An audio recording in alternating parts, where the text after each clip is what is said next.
is Tarik Talk.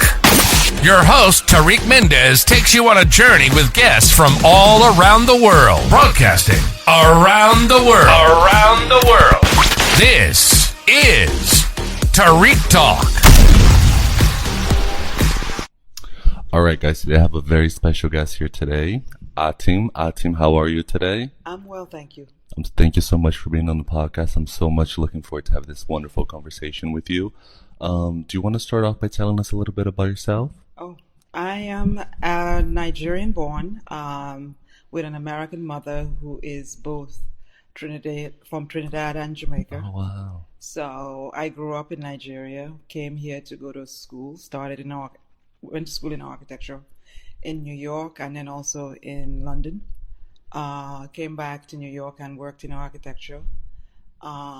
Did a competition and started a magazine that landed me as an associate chair in product design at Parsons. Oh, wow. For about 6 years, and then I left to run my own company, primarily in retail, because I realized that a lot of artists and designers didn't know how to sell their work. Yeah. So that was one major thing I did. And then after that, I started to yearn for art in a different way. Mm-hmm. I grew up, my mother was a collector. Mm-hmm. So I grew up around art and I grew up around artists. Oh, wow. And I stayed away from them for a very long time because I found them, art is very difficult to sell in general. And artists go through a very difficult time. And I think until I was older, then I realized what skills I had and what I was meant to do based on growing up around it. Oh, wow. And that's such an amazing story. And how do you think being from such a multicultural background has helped you? Ooh, I've lived in New York intentionally. I've also moved to Jersey City intentionally. Mm-hmm. Both are about who I am. Most of my friends, most of the people I talk to are either multi-ethnic or have had very multi-layered experiences. I think it helps you because you look at things differently. Mm-hmm. You're not looking from the center. Yeah. You're looking from the peripheries. Yes. And you're observing differently because your eyes are not, for lack of a better word, narrow. Mm-hmm. They're much more broader. And you deal with things very differently. Mm-hmm. Oh my gosh, that's beautiful. And then what made you go into architecture? Ooh. I wanted to be an architect since I was 9. Mm-hmm. Oh, wow. I liked the idea of building things from nothing. I like the idea of really looking at how people live, not necessarily from what most architects think about from the outside, but also from the inside. Oh, wow. So it's a little different from what architecture really looks at. Architecture really looks at form. Yeah. And I think what it misses is people. Oh, wow. I never heard an architect say from the within point of view. It's always from the outside. That's so thoughtful of you. Yeah. Because everybody's thinking, let's make it bigger. Let's, have a huge budget. You experience space differently from the inside. Yeah. It actually has more impact on you. The outside, you see it, but then you go in. Yeah. And then you spend most of your time on the in. Wow. I have to say, you have such a calming energy, such a peaceful aura. I was running around today, so stressed. We had to change the rooms we're in. Meeting you, just calm me down, calm the environment, brought such a good vibe. So thank you for that. Yeah. Mm-hmm. And can you tell us a little about the magazine too? I think that's so interesting because you seem very creative and very intelligent too. That you're able to manage such different tasks. Well, I grew up, my father was a journalist. Oh, wow, okay. Right, and I grew up around newspapers and magazines. So it has never looked daunting to me because it's really about how you manage things, more or less, and also how you tell stories. I'm a child of a journalist, so storytelling somewhat comes naturally. My mother's also an educator. Oh, wow. So those combinations, I listen differently to things. I'm always curious about who people are and what the stories and what really has happened in people's lives. Oh wow! And like growing up with such like a interesting multicultural background, like you today, are you able to like relax, or are you always just thinking like and being inspired by your surroundings? Because like, you know, having such talented professional parents and then being from like a multicultural background, are you able to like be in the moment, or are you always just like inspired and observing? I think sometimes I work mostly differently from most people. I kind of stay in the background intentionally because you hear things differently, you observe differently, and then you also communicate differently. I'm always searching for why things work the way they work and why we don't change things. Yeah. You know, there's a consistency of things remaining the same. And I've sort of always gone into projects or anything I do, things have to shift. And I think that as humans, we're not comfortable with change. Yes, unfortunately. We also like things the same way over and over. And I think that to a certain degree, coming from a different kind of world, where, you know, I grew up in Nigeria. Nigeria changed frequently.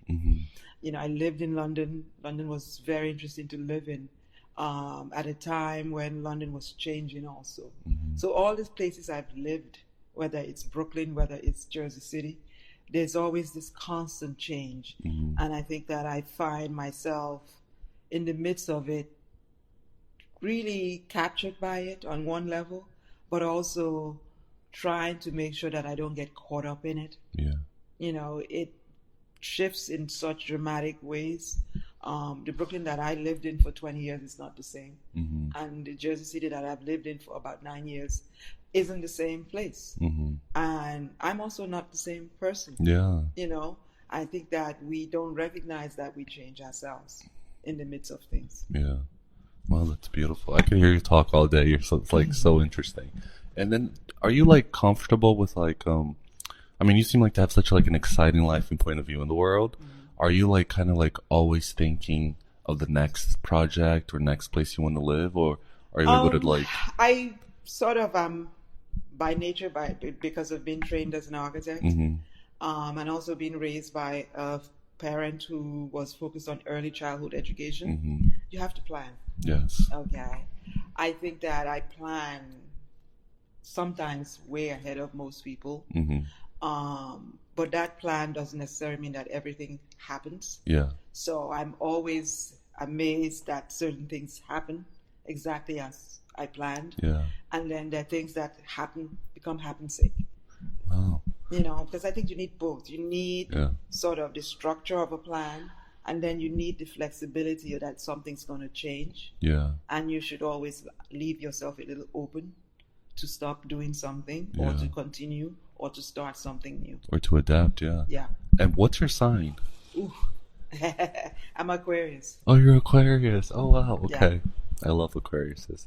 No, I was just thinking like a few people.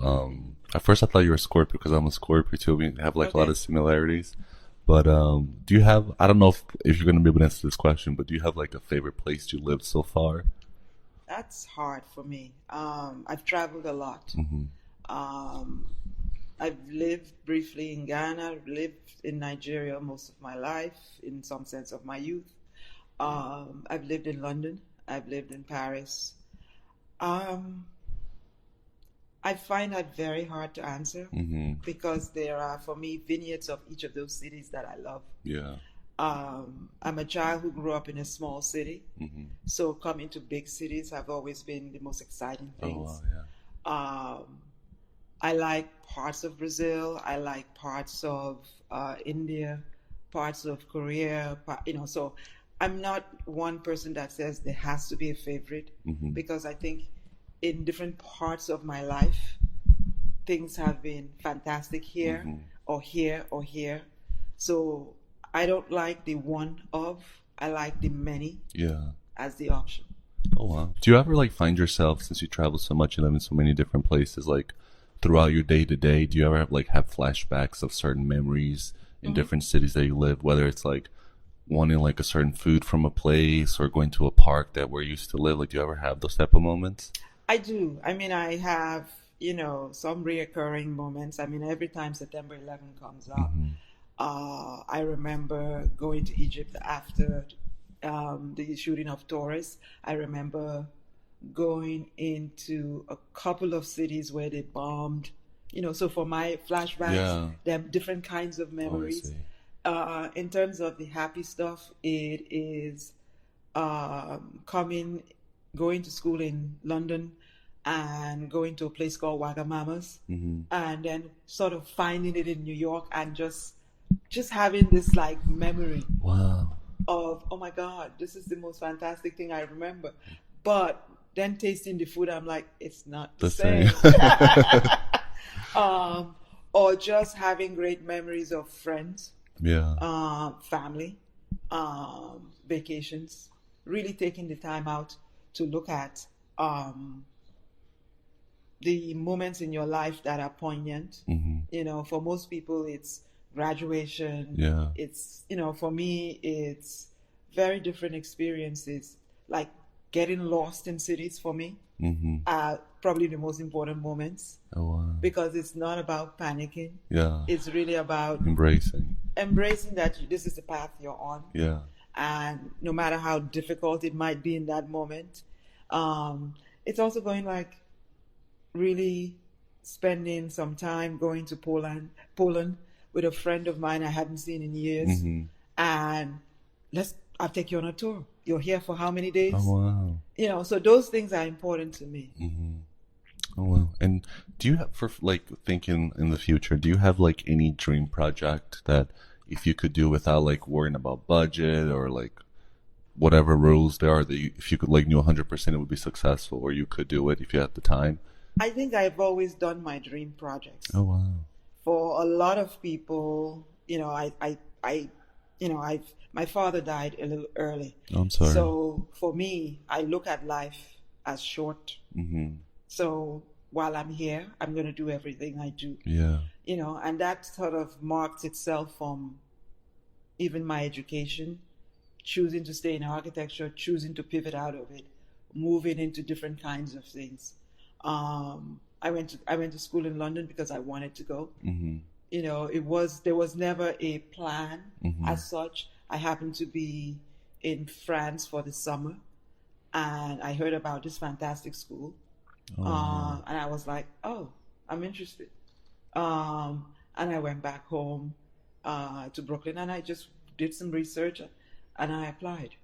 Like people have this like 5-year plan. I kind of have a 6-year, but the 6-year has nothing to do with that kind of structure. It is about shifting with the rhythms of myself. I go through it. I even recognize when I'm really going to shift. 2 years before I begin to feel it, and I begin to sort of move towards it. I think a lot of us are resistant. Because I've come out of several careers, I don't fear change. I watch artists and people who are in the art sector. They think through things so long. And I'm very different. I want to go to the next space. Because I want to experience it. And most people circle around the next space. And then, like live in fear almost. To me, it shouldn't be. That's funny that you said that, because I agree with that. I feel like when you experience death in a way, you realize how fragile and short life is, you know? And you constantly will have moments of it across your life. Whether it's family, whether it's friends. So the question for me, has always been, what are you doing here now? And how much time do you have? And do the things you love. I think that we've been taught to seek the things we love, but not do them. Which to me is that's beautifully dangerous said. In some sense. Because there's an expression, what you love is costly. So you don't spend the money on it. You do everything else but the focus on the thing you love. Wow, I love how like fearless you are and how you're able to adapt to change and kind of like you seem like a very spiritual person, but how you said you're able to like feel change coming, I think that's so important, like preparing yourself instead of being like hesitant. You know, I think it's my mother left the United States and moved to Africa and moved to Nigeria in 1963. Oh wow. So if someone can shift that drastically, okay, and to be raised around parents who made leaps like that. My father came to school to this country in the 50s. Oh wow. So I've had those two people as signifiers for jump. Oh wow. What are you waiting for? Yeah. You might as well do it now. You don't want to reflect backward and say you missed this opportunity. Yeah. Wow. I feel like if you're able to like go to a new country that you don't speak the language or you're not used to their customs and and adapt and survive, I feel like you literally can do anything. I've done that in several different times. So I don't You're an Olympian. Yeah. I mean, I think for me it's the curiosity of the world. I grew up around, I have 4 brothers, and for us the world was our oyster. Oh wow. So you went into it, you experienced it, you settle at some point, maybe you stay in one place stationary. But I think that the joy of being alive is to experience all of it in some ways. That's beautiful. Do you ever have like an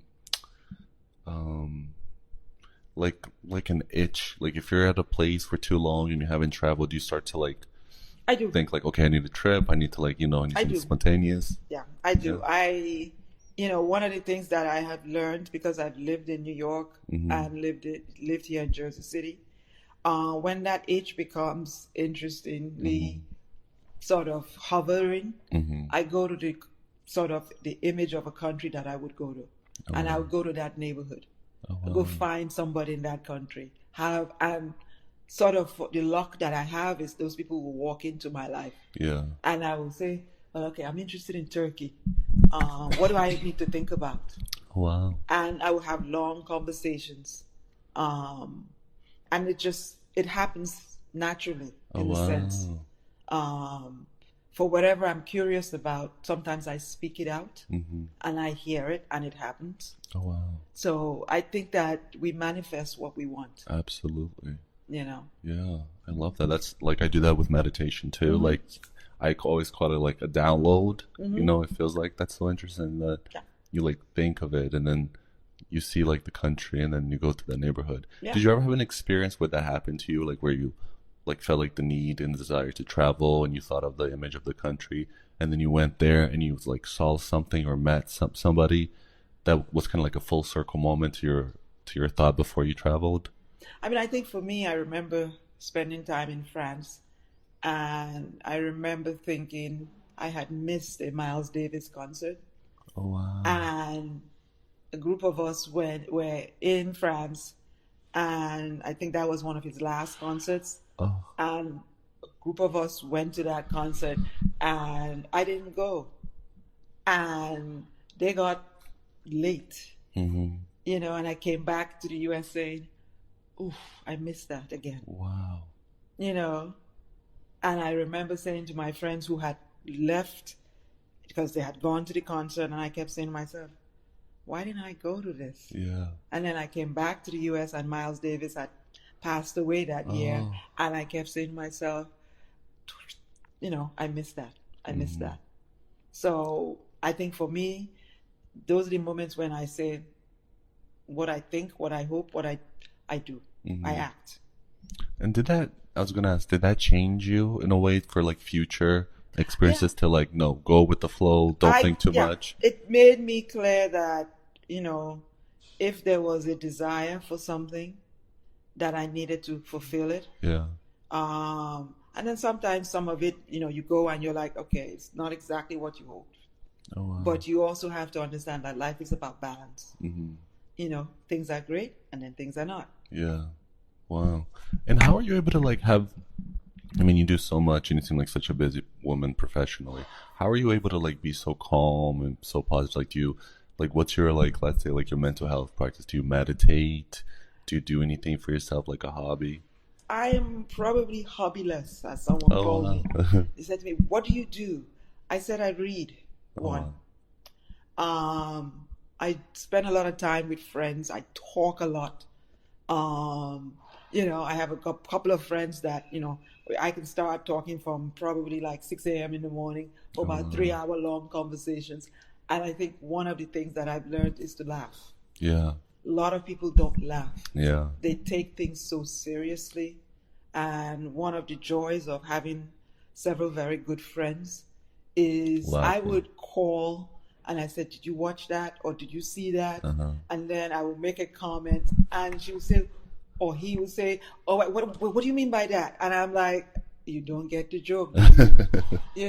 So humor, laughter. Yeah. I also walk a lot. So, for a lot of people, that's a habit from New York. Yeah. Wherever I go, I walk. I would actually clearly take some 2 or 3 stops before and then walk it. Yeah. Because I want to experience spaces differently. Oh, wow. And then walking, I have a question. Was this something like, did you always like walk because you have like prior engagements to do, or did you just like walk for fun, like for being spontaneous? I did both. I walk. Sometimes I just leave my apartment and I just walk. Oh, wow. And I'm also always looking for a different path. Yeah. I take certain paths most days, but sometimes I'm like, I need to go off the track, off the path, because you see something different. Yeah. Because life is regular. Yeah. The sun comes up, the sun goes down. Yeah. In between is what you do with it. Yeah. That's beautifully said. Yeah. I was just like talking to my mom about this. Sometimes like if I take like the same way, like throughout my daily routine and I do a different path, like my whole like perspective changes. Like I have new ideas. I just like, it's amazing how if we let it, life can be like stagnant and boring, and it puts you can like put your own self in a box. But if you change just a little bit, it's like your I whole think we're view. regular people. I always tell people oatmeal in the morning. Whatever you eat every morning, you keep eating the same thing, and it always begs the question: why are we doing that to ourselves?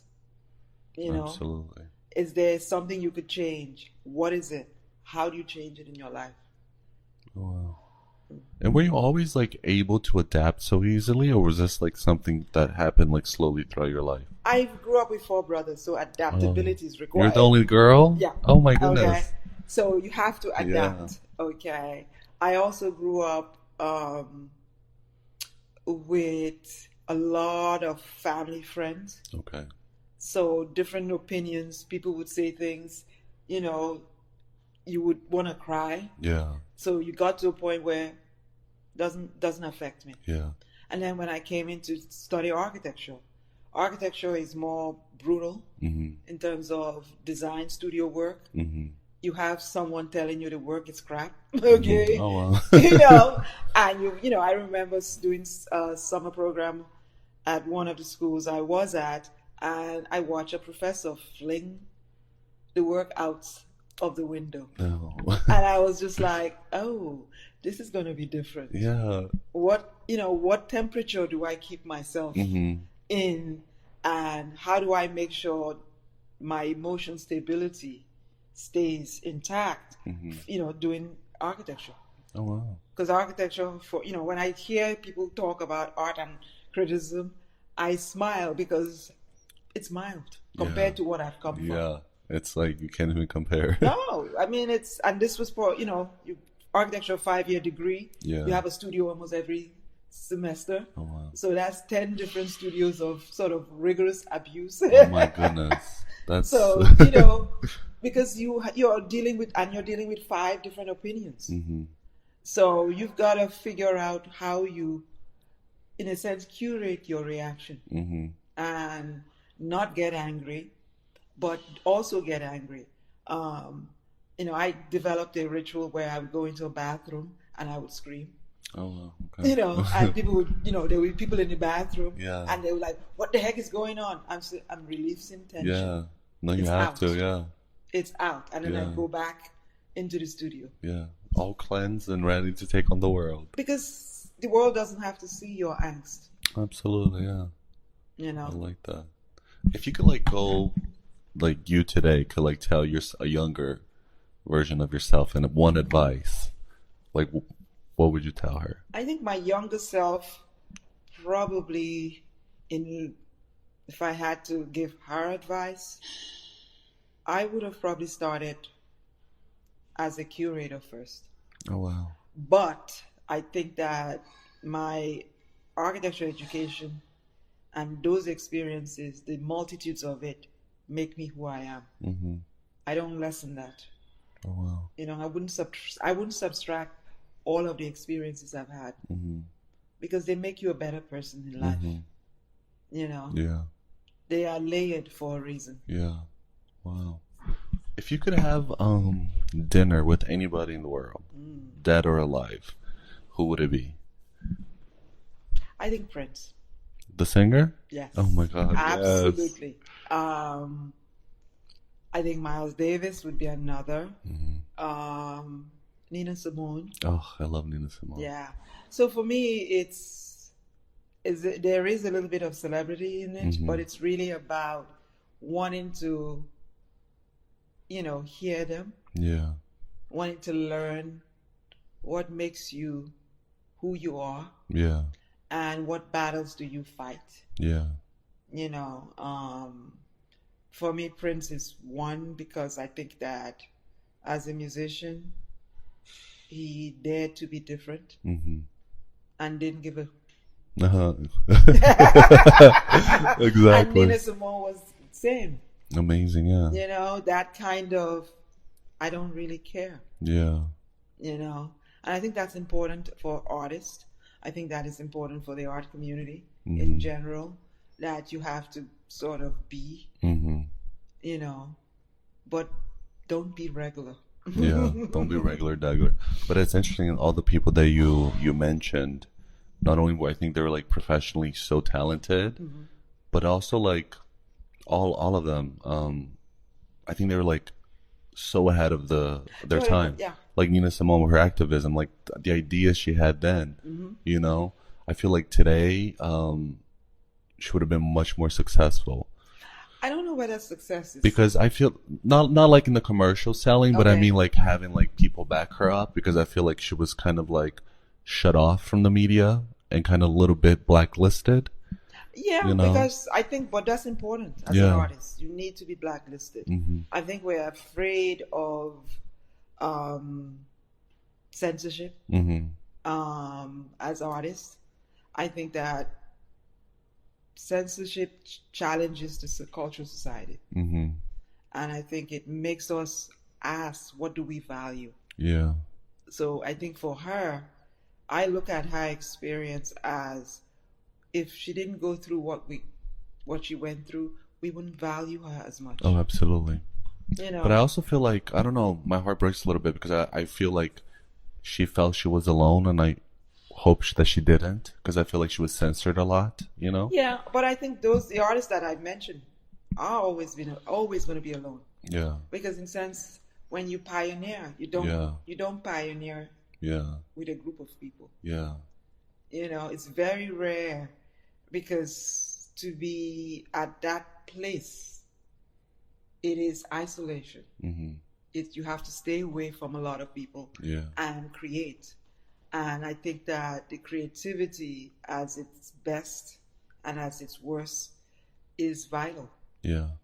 I think that she was living in a very particular time. Mm-hmm. We are in the midst of that other time again. Mm-hmm. Oh, absolutely. Yeah. You know, so I think that everybody has to live in the period that they are in. Mm-hmm. We can't hope they should be in this age. Yeah. Because I think they had value in that time period. Yeah, absolutely. I mean, even when Prince, like decades ago, he was already talking about sampling music. Yeah. I love like his interviews where he was saying people are going to sample the sample in the future. Yeah. And that's exactly what's happening, you know. And I think he was so genius how he was able to find a way around, you know, owning his masters. Yeah.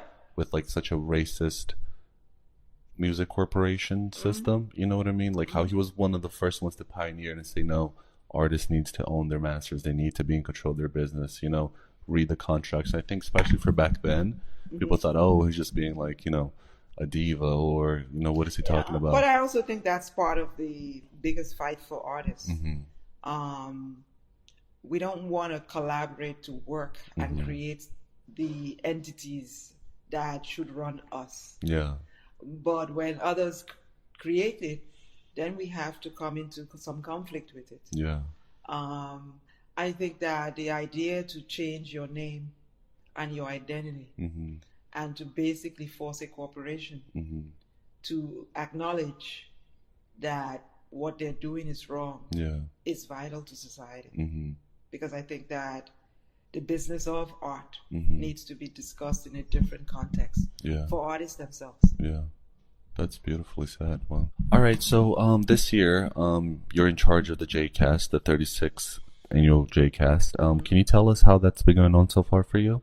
I think JCAST is an interesting project, and I'm going to use that word because it's not a company.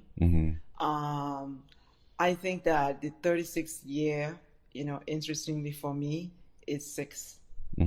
So my life runs around 6 and numbers. I put together a team with 5 other women, so it's 6 of us. And the team is people who, for lack of a better word, are middle-aged women. Which, when I say that to people, they look at me like strangely.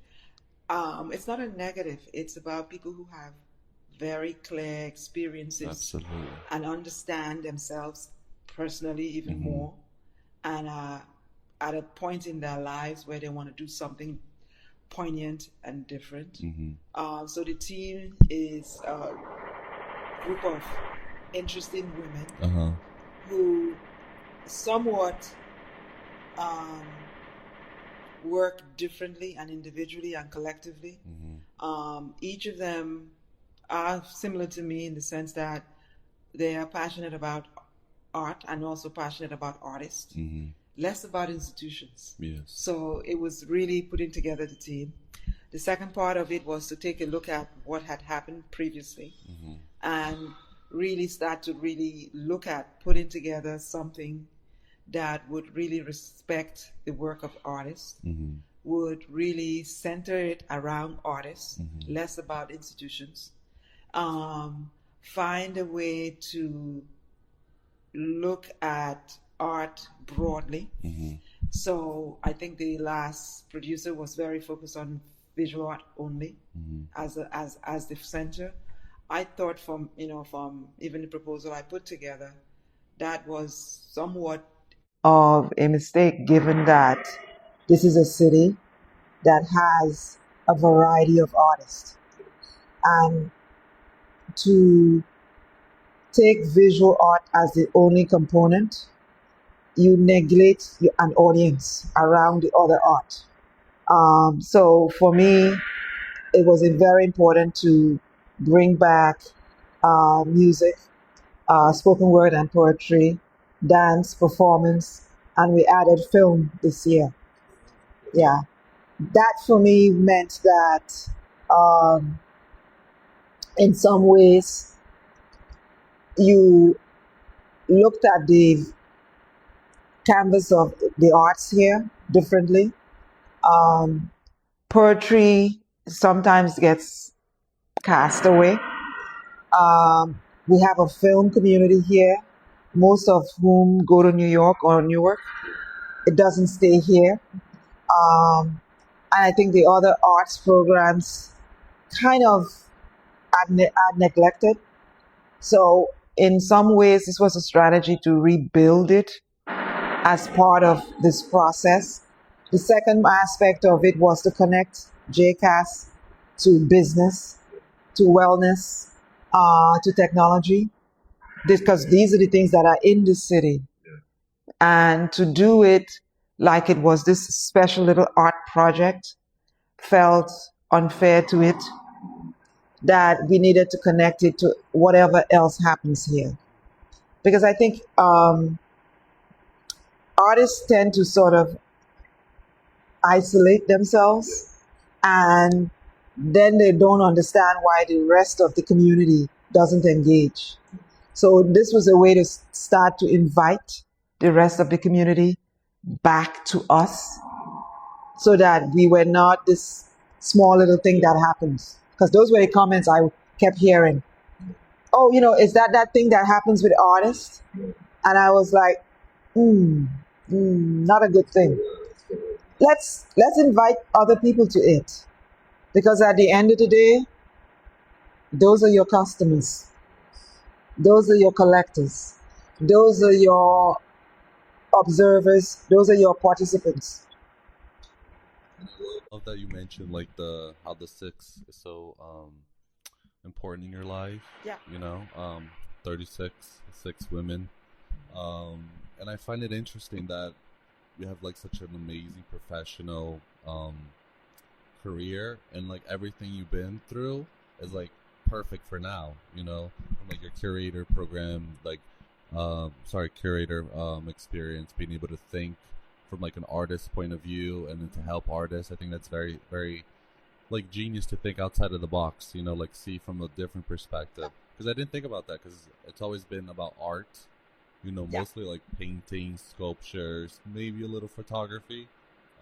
But the fact that you're able to like bring such a wide audience, even like the film, that's very amazing. I think we forget that in some ways these are our colleagues.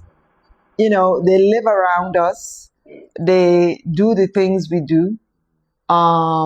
We actually use some of their work, when we tell stories. We put together small videos of ourselves, our work, and the idea that we separate from them, for me it's been trouble. I grew up around all of that.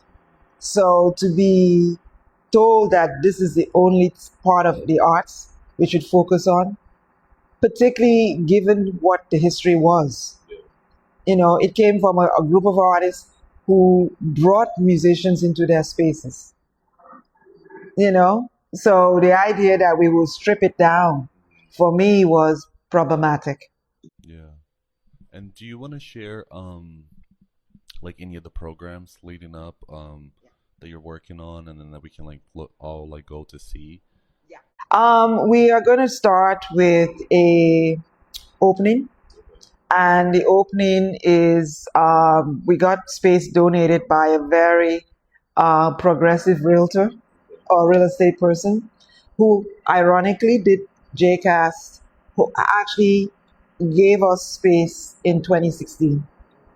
So this time we're not in the front space, we're in the back of the same space.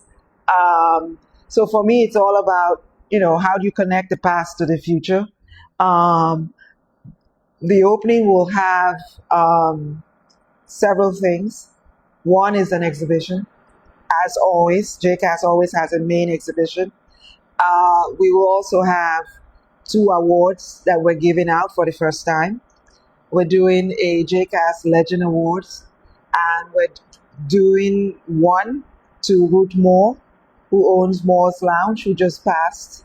She was one of the jazz pioneers who basically, if you were a jazz musician in Jersey City, you probably played at the lounge. She just passed away recently.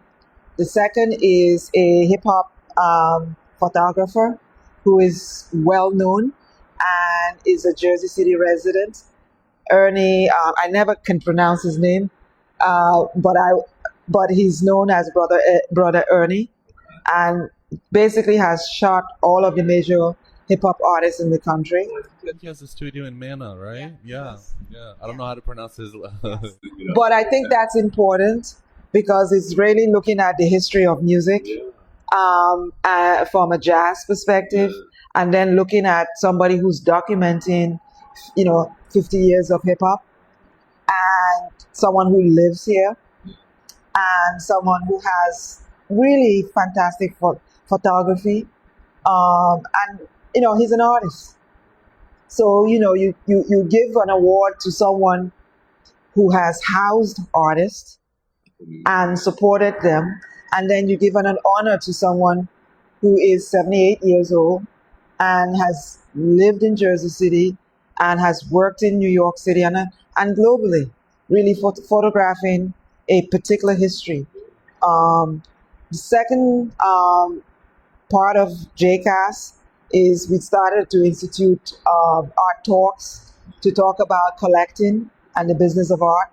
So there will be several workshops on Saturday. There will be a second exhibition at the Batoon Center, and that exhibition is done by an emerging curator who's also looking at art in a different way. There will be similar scenarios. There's going to be tours again. There's the bike tour, there's the LGBTQ tour, and some community tours so that people can go and look at the art. So that's about it for JCAST. And then we'll have an amazing closing party at Magnum Opus in Bergen Lafayette area. So the tour has shifted a bit. It's more focused a little bit about Bergen Lafayette, Journal Square, the Heights, primarily because I think that art has shifted, and artists that have lived in those neighborhoods have been ignored. That's very interesting. And I mean, with so many projects and being able to think outside the box, how are you able to still be so put together and so sane? Because I can only think of the logistics and the planning. I think the logistics for me is easy as a former architect. And I say that because that's what we do. We project manage everything. I think that the second part of it was to put together a team and also sort of let go and delegate. This is yours. This is yours. You work on these exhibitions. You work on, bringing together musicians. And then let's huddle to talk about what's missing and what we can do and what help you need.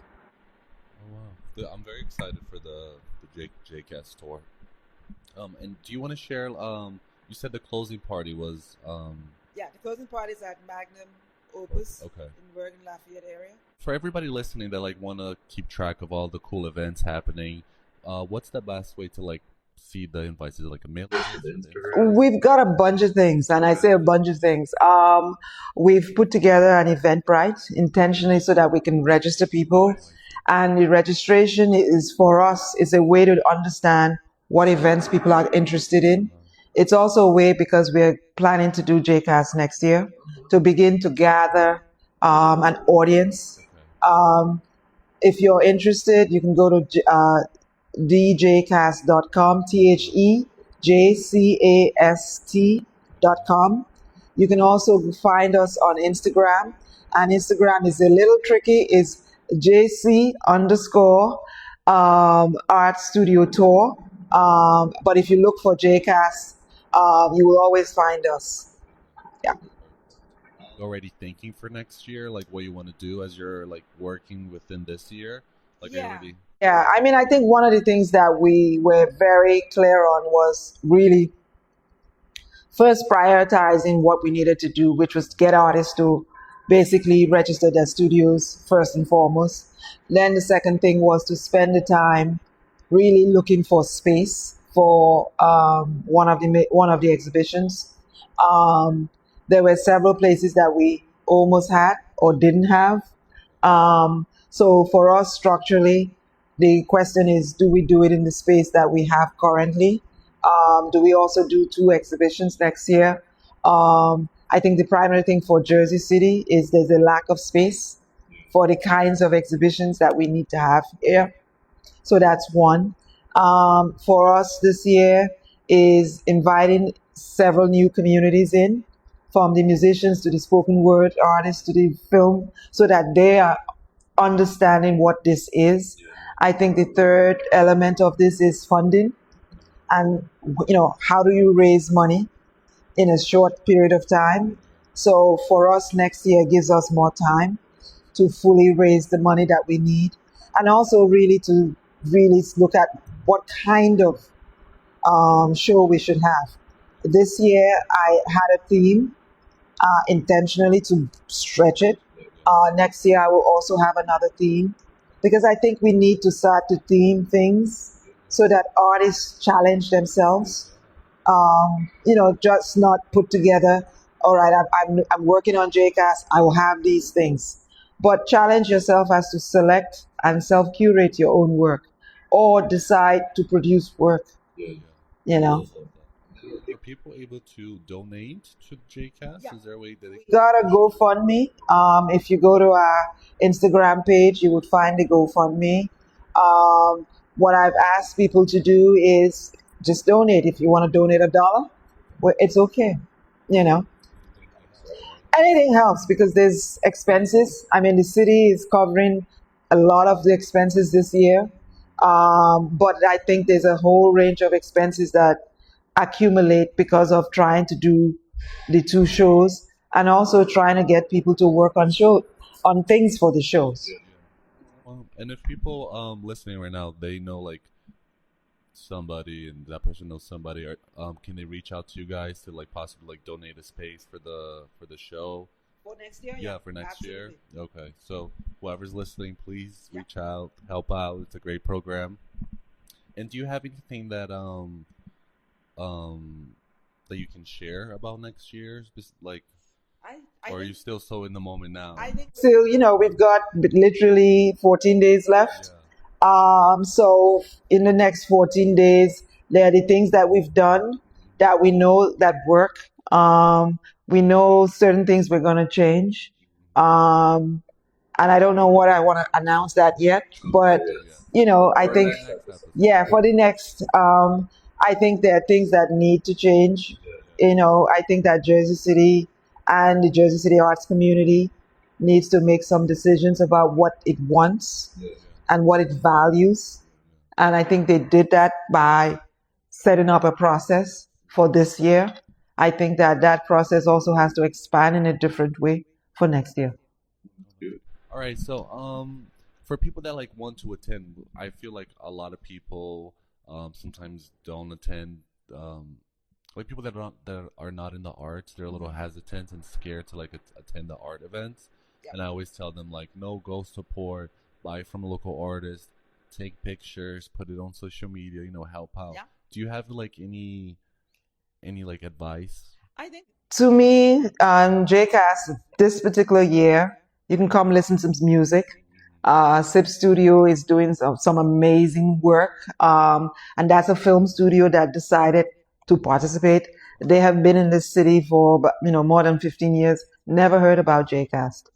So for me, I'm happy about the newbies because that tells me that we've crossed some territory. I think you need to come listen to music. You need to come listen to artists. You need to come listen to spoken word. VIP Lounge is doing a weekend with, there's an organizer who's doing a poetry and a whole music. And so there are new things for JCAST this year. I think that the beauty of it is you can actually go right now to the website. There is a JCAST map. You can actually start to plan your day a little bit by looking to see what's there. We will, by next week, have the entire schedule up on the website. We've got 12 weeks to plan something that took probably almost 6 months for most of the city. Oh, wow. You only had 12 weeks? We had 12 weeks. I got a call July 3rd. You're the selected producer. And I'm like, okay, what do I do July? What do I do July? Year, nope. Or at least like 10 months. Nope. We got a phone call July 3rd. That's amazing that you're able to put it together and so well. Well, you select a good team. Yeah. You have a strategy and you have a plan. Yeah. And you go and try and execute most of it. Well, it's the universe. The 36 and 6 people on board, so 6 is the lucky number. And then going like thinking of the future, like what do you hope for like Jersey City in terms of the art scene? Ooh, that's a loaded question. Yes. As somebody who came here based on what I saw from far and coming to JCAST, looking at JCAST before I moved here, 10 years later, I don't know why I'm here. And the question is that it has so much potential. And I think the potential every single year disappears. So for me to engage in this is to help rebuild it. I remember bringing a series of curators from New York to come to see artists here. Mm-hmm. So I want that same feeling, not just about curators from New York, but that we have a sustainable art ecosystem that works for artists, that works for the galleries that are here, the institutions that are here, and primarily brings the audience that is here. Besides artists, I think the issue for JCAST primarily it's been a little tilted towards artists coming to see the shows. Mm-hmm. I think it needs to broaden wider, so that people who live here, so that people who work here come to see the shows. I think that there needs to be a process for investment here. I think that there's the art fund, but the art fund got funded. JCAST didn't get funded enough. Okay. So that tells you about where we are. I think that we have government institutions, not just the mayor's office. There are a whole series of city council people. Because here's the thing. JCAST happens in all of their wards. Oh, wow. And they don't engage. They don't donate to it. They don't, but they all show up for pictures. Oh. So the question for me is, because I come out of living in Brooklyn, and most of the city council people put money in the arts. Yeah. So to be in a city where artists are used as, for photographs, and not actually invested in, is very troubling to me. Yeah. Yeah, because I feel like it has such a potential. It has a fantastic potential. I think the other element of this is that we are losing spaces for artists because we actually haven't created enough spaces for them. Real estate has made luxury a priority, rather than regular people. So to me, artists need spaces. Absolutely. And they need the support from the community. So everybody, please show up, buy from your local artist. If you can't buy, just attend, support them, talk to them, engage, promote them on social media.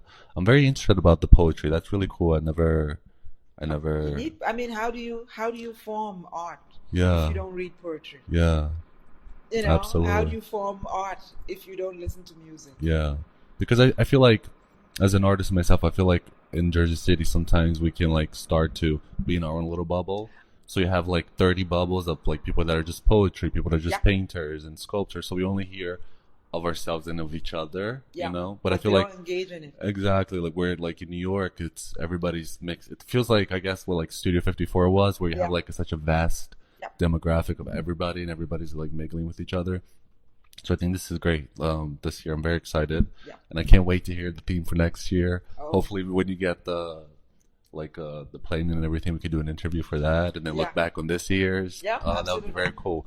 It has been such a pleasure talking to you. Thank you so much. Thank you for having me on. I appreciate it. Of course, it's been my honor. Thank you so much. I can't wait until we do the next episode. And do you want to just share again all the info, for the donate? It's on Eventbrite. Yes. Instagram. You guys are on Instagram. They can do the planning on the map, JCAST map. So if you're curious about JCAST, just head to thejcast.com. thejcast.com. That's one. If you're interested in coming to JCAST, and I'm suggesting you come all 3 days, because it's a lot of art. We have about 180 locations and events, and just from artist studios to galleries to institutions, to a series of events. Head to Eventbrite. Just look for thejcast.com or look for Jersey City Art and Studio Tour. And then head to our website at djcast.com. Events will be listed there. Head to Instagram, and Instagram will be JC_Art Studio Tour. And you also can go to TikTok. It's DJ. We're still working on the TikTok version yet. Oh, I love TikTok. And do you want to share your personal Instagram so people like can follow you and see the behind the scenes? I'm very focused on JCAST. Okay. All right. Perfect. Very focused on JCAST. Okay. Yeah. I mean, 12 weeks. You probably don't have time to like breathe, I guess, right? I haven't looked at my TikTok or my Oh Instagram my or God. anything else. Well, I cannot wait. Thank you again for being on the appreciate show. I love speaking with you, and I can't wait for this year's JCAST. Absolutely. Thank you. Thank you for listening to Tarik Talk. Follow Tarik Talk on all social media channels and check out the video interviews online.